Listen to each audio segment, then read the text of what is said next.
Oke, halo, assalamualaikum warahmatullahi wabarakatuh. Selamat datang kembali, guys, di channel Trader FX.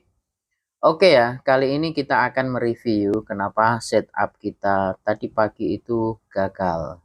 Oke, jadi kita buka dulu ya di time frame daily. Jadi gini, kemarin kan kita lihat tuh, saya hapus aja dulu, saya analisa dari awal. Nah, ini ya. Ini kan kemarin tadi pagi itu saya lihatnya tuh sebelum candle ini lahir itu kan ini. Ini kan di sweep ya kan. Close di bawah high ini. Nah, terus dari sini saya beranggapan bahwa harga itu akan turun, setidaknya kita akan target ke sini. Ekspektasinya kan gitu kan kemarin tadi. Nah, terus untuk mengkonfirmasi bahwa ini harga memang mau turun ke sini, saya akan turun time frame. Ini kan sebagai arah, ini arahnya saya berekspektasi ke sini. Nah, lalu saya mencari pijakan di H1. Nah, ini kan, dan kemudian saya temukan ternyata di sini membuat subten. Apa itu subten? Subten itu ini naiknya membuat fair value gap buy dan turun membuat fair value gap sell. Nah, di sini. Nah, terus saya berpikir nih, oh ini berarti mau turun ini. Jadi ini akan saya berharap itu akan ada gerakan turun. Nah, harga ini turun dulu nih, turun sampai membuat apa namanya penurunan, taruhlah sampai sinilah gitu ya. Dan akhirnya di sini sampai midnight open dan harga kemudian naik. Sehingga midnight open sampai jam 1 sampai jam 2 itu cenderungnya naik, maka juda swingnya saya berpikir oh nah ini juda swingnya kan gitu. Tapi ternyata enggak seperti itu, enggak seperti itu. Jadi namanya prediksi juga enggak 100%. Nah, namun ketika dia naik di sini, loh, ini kok ternyata malah close di dalam fair value gap ini tanpa respect. Maka saya tunggu kan high candle ini di sweep.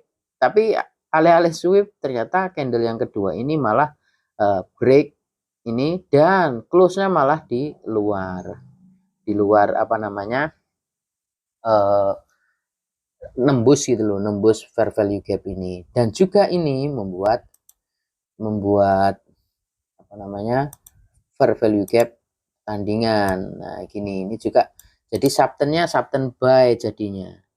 Nah, cuman ketika harga ini masuk ke sini, ini saya nggak apa namanya eh, nggak open posisi karena masih ini kan masih midnight open kan, masih dalam sesi Asia. Jadi saya jarang trade memang di sesi Asia. Nah, akhirnya ini kan naik. Saya memang sudah ini ya, mungkin di video-video saya yang apa namanya lama belum saya omongin. Ini kan kalau ini fair value gap dan ini kan sebagai order blocknya, ya kan? Ini sebagai order block. Nah, ini sekalian ya, saya coba apa yang saya pahami saya share. Jadi di sini saya nggak entry karena kan nggak ada konfirmasi ini. Syarat saya konfirmasi seperti ini harus direspek. Apa fair value gap ini harus direspek. Ternyata nggak direspek. Terus kenapa saya juga nggak buy di sini? Ya alasannya karena ini masih sesi Asia. Jarang saya trade. Saya seringnya itu di London sama New York. Nah, terus apa sih ini order block? Apa sih ini imbalance? Kenapa kita harus menunggu di imbalance? Kenapa harus menunggu di order block? Jadi gini ya, ini yang saya pahami, saya gambar sebentar sekalian sharing. Siapa tahu ada yang belum tahu atau ya siapa tahu bermanfaat lah. Misal ini ya kan, harga ini naik, membuat swing di sini, kemudian turun, kemudian swing ini di sweep, kemudian turun. Nah, gini, apa bedanya turun sampai sini sama sampai sini?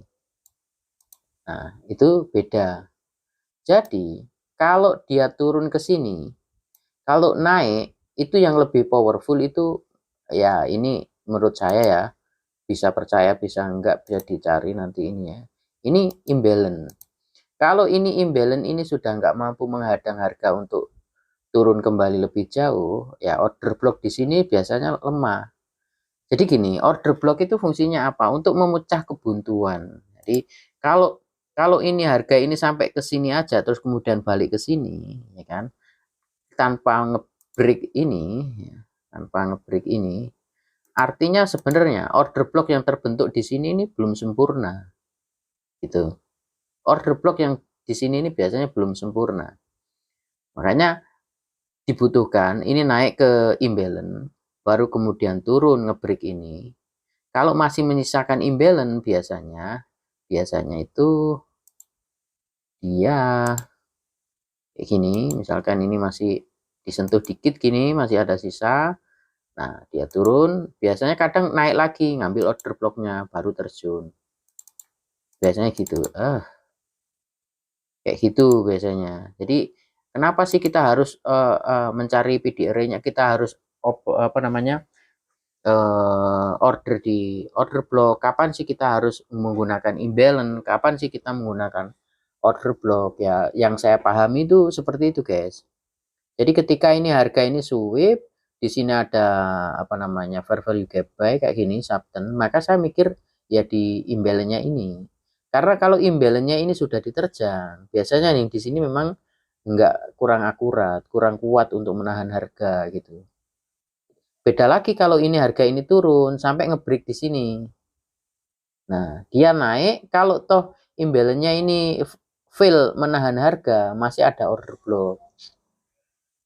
Itu sih yang saya pahami. Mungkin teman-teman yang lain ada pandangan yang berbeda ya nggak apa-apa, tapi itu yang saya pahami itu seperti itu. Nah, satu lagi. Nah, ini soal midnight open ya. Saya coba apa namanya share juga. Kalau kita enaknya ya, kalau kita itu trading di sesi New York, kalau kita ada PDRA menemukan apa ya, punya setup, ada setupnya. Ini kan di sini kan midnight opennya kan di sini. Nah, kalau ternyata harga itu bergerak di atas midnight open sampai jam setengah 8 malam dan jaraknya ya nggak terlalu jauh kayak gini misalkan, itu biasanya nanti close candlenya itu berupa candle hijau atau candle naik bullish. Tapi kalau sampai jam setengah 8 malam itu ternyata harga itu masih bermain di bawahnya midnight open, itu biasanya ya nggak selalu tapi biasanya itu seperti itu. Coba teman-teman amati, itu biasanya nanti close-nya itu di candle biris, jadi biris. Jadi artinya gini, misalnya ini kan harga ini sekarang kan masih di atas.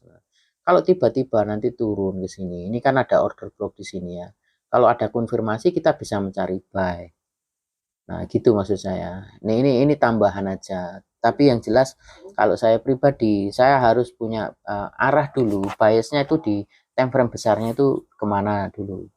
Nah, baru saya mencari pijakan. Nah, cuman hal-hal seperti ini, kalau apa namanya saling menguatkan, itu kan kita entry itu lebih mantap gitu loh rasanya, lebih yakin gitu. Kalau misalkan ada momen yang oh biasanya ini sudah baik naik, ternyata biasanya naik targetnya di atas jelas, terus kita punya pijakan di bawah dan kita trading di sesi New York, ternyata jam setengah 8 malam itu harga bermain di atas midnight open. Nah, kemungkinan besar harga akan turun untuk menjemput midnight open atau PDR di bawahnya atau di atasnya sedikit atau itu, yang penting ada PDR-nya. Nah, itu untuk naik lagi, guys. Biasanya itu seperti itu. Jadi itu ya. Jadi dari video ini saya coba menginformasikan bahwa apa sih kapan sih kita menggunakan order block, kapan sih kita menggunakan imbalance gitu. Nah, saya biasanya kalau sweep seperti ini tuh ya kayak gini. Nah, kayak gini. Terus ada lagi gini. Kalau misalkan nih harga gimana ya?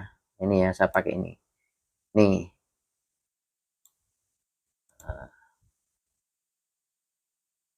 Apa ya? Nah, ini. Ketika ini kan apa namanya? eh change of karakter ya di sini. Ini saya tambah ini. Ini break ya. Terus kemudian ya kan? Ini break ya, break atas gitu ya. Di time frame kecil misalkan. Terus ini bukan struktur secara, kalau time frame kecil bukan struktur yang valid kayak gini ya. Yang saya bilang misal gini. Ini naik, terus ini turun membuat pullback valid, kemudian naik pullback validnya diambil, terus di gini kan ini namanya bos. Kalau dia turun sampai ke sini kan ini change of character. Nah, kalau dia balik lagi naik kita bisa sell. Nah, maksud saya kalau misal ini ya, ini enggak gini. Misal ini bukan pullback. Nah, jadi ini gini, terus turun, terus dia naik. Biasanya itu kayak gini, guys.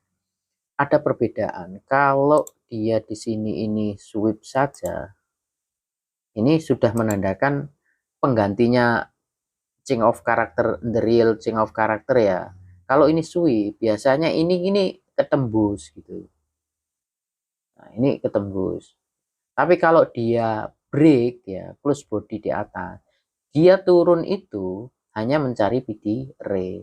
Kan kita sudah bahas juga sih ya di apa namanya, time frame besarnya. Kalau dia sweep yaitu sweep liquidity, kalau dia break itu kan apa namanya, liquidity run. Nah, kalau liquidity run ya dia turun itu hanya untuk mencari PD Ray.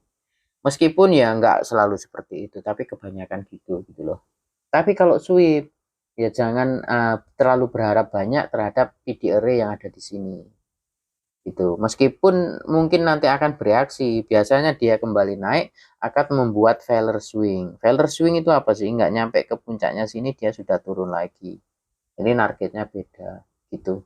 Jadi itu informasi mungkin sih ya semoga sih ya bermanfaat. Nah, balik lagi ya di goal ini. Coba sekarang kita hapus dulu. Nah, masih ingat video saya yang di materi pembukaan weekly yang hari apa ya? Coba dipandang lagi. Kita buka di weekly. Kan sebenarnya ketika saya membuat video di weekly itu, kita kan punya dua target nih ya kan. Naik. Memang biasnya weekly itu buy masih. Kan kita kemarin awali dari sini nih pergerakan naik. Dia swing ini kan. Sweep ini di sweep, berarti ini tanda bahwa dia akan naik. Nah kan, terus kemudian dia membuat a small fair value gap di sini. Sudah saya bilang, karena ini breakaway gap terjadi liquidity run di sini, maka dalam waktu dekat saya tidak berekspektasi harga akan merebalance ini, mengambil imbalance di sini.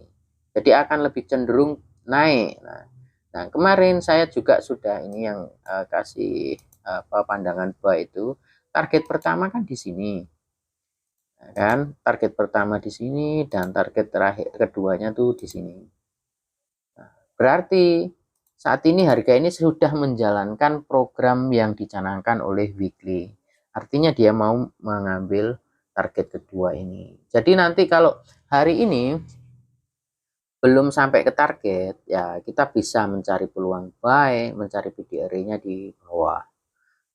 Gitu. Kalau nanti ternyata ada gerakan, nah ini kan kayaknya ada banyak news, saya rasa sih ini akan dicapai sih ini, akan dicapai. Entah itu nanti hanya sekedar sweep untuk balik lagi turun atau gimana, tapi yang jelas sepertinya ini bakal dicapai sih dalam minggu ini.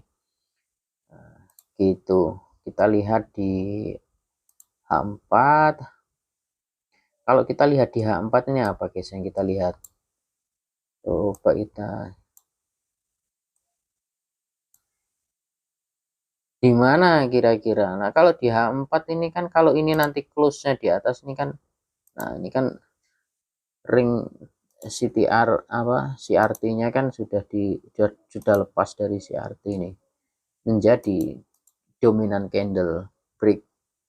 Ya, kalau kalau seperti itu ya kita bisa ancang-ancang, misal close di sini kan kalau kita tarik pakai Fibo Musang tuh kok ini sih pakai Vibo Musang, berarti kan targetnya malah di atasnya target 2 di weekly kan, sini masih jauh nih naiknya. Ya barangkali ini adalah juga efek dolar hancur atau ya bukan terhadap rupiah ya, dolar kan di Amerika lagi itu katanya ada huru hara Donald Trump, ya nggak tahu juga sih ya. Mungkin itu karena saya sendiri kurang begitu paham fundamental ya, nanti ngomong malah salah. Yang penting seperti inilah ya yang saya pahami, saya analisa tuh seperti ini. Terus misal ini, nah kita kalau menggunakan apa kemarin Vivo yang kita pakai itu, bukan ini ya. Coba kalau kita tarik ini SK sistem trading. Nah, ini kan gini. Ini secara standarnya SK ya. Kan tarik ke sini. Nah, ya sama sih kurang lebih targetnya di sini. Target di sini. Apakah akan sampai ke sana? Nah, ini sampai atau tidaknya ke sana, ini tergantung di ini loh menurut saya nanti. Di apa namanya? Nah, ini di high ini. Kalau nanti di high ini secara weekly ya, candle weekly-nya itu nge-sweep ini. Nge-sweep ini kemungkinan kan akan balik turun lagi. Tapi kalau di break ya, kalau di sini nih sweep liquidity atau liquidity run, nah ya beda kan ceritanya. Tergantung kita lihat aja nanti. Kita ngikuti reaksinya aja, nggak usah di apa namanya banyak di analisa, maksudnya itu ekspektasinya belum, candlenya belum terjadi ekspektasinya terlalu jauh. Nah untuk hari ini gimana kira-kira? Untuk hari ini saya belum entry, tapi nah candlenya kan gini nih. Lah sekarang di A1-nya kan kalau kita perhatikan ini kan sudah break, dan kalau ini nanti close ini berarti dia akan lanjut naik ini. Kemungkinan akan lanjut naik. Cuman untuk posisi buy saat ini secara teknik yang saya gunakan karena nggak sesuai, ya sudah saya skip gitu aja. Saya skip. Nah, yang penting kan konsisten gitu aja.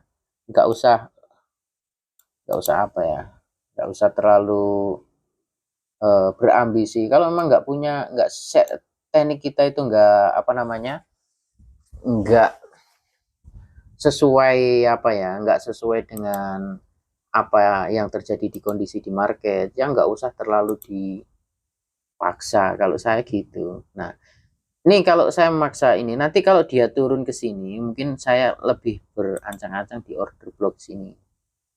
Order block itu ya SLD mungkin agak mana ya? Kalau mau ya di sini ya. Sini terus SL-nya ini ada swing ini, saya kasih di bawahnya sini. Target sini nih. Nah, kayak gini. Kalau dia ke sini. Nah, kalau mau langsung pending order ya di sini, tapi kalau saya sih lihat reaksinya juga nanti. Setidaknya dia membuat kaki lah gitu di M5 atau di M15 lah gitu. Dia turun ke sini membuat kaki. Membuat kaki itu apa sih? Membuat swing gitu maksud saya. Swing itu gimana? Misalnya kayak gini nih. Nanti nyentuh sini, saat lihat candle, 3 candle terakhir itu dia membuat kaki dulu. Itu syarat pertama. Kakinya kayak ini, saat candle merah, contoh ya, ini kan candle merah ini, terus candle hijau ini, terus candle yang hijau yang ini kan membuat kaki turun, low-nya di sini dan di sini, kayak membuat huruf V itu, atau ya kalau dalam perjalanan naik dia berarti membuat pullback valid. Nah kayak gini nih kalau naik, ada satu ini candle, ini dua, ini tiga. Nah ini kan sudah jadi kaki ini, kaki untuk ke bawah. Nah gitu. Kalau menggunakan 3 candle yang ini, 1, 2 3 ini ya kaki, buat kaki, cuman kakinya belum sempurna karena candle yang di ini yang pertama ini belum kebrek, tapi kalau pakai yang ini sudah kebrek. Nah itu seperti itu sih. Nah oke, saya rasa ya informasinya untuk video kali ini ya gini aja. Mohon maaf karena ini nggak sesuai ekspektasi, nggak sesuai dengan trading plan saya, jadi nggak ada entry. Oke ya, saya akhiri. Wassalamualaikum warahmatullahi wabarakatuh.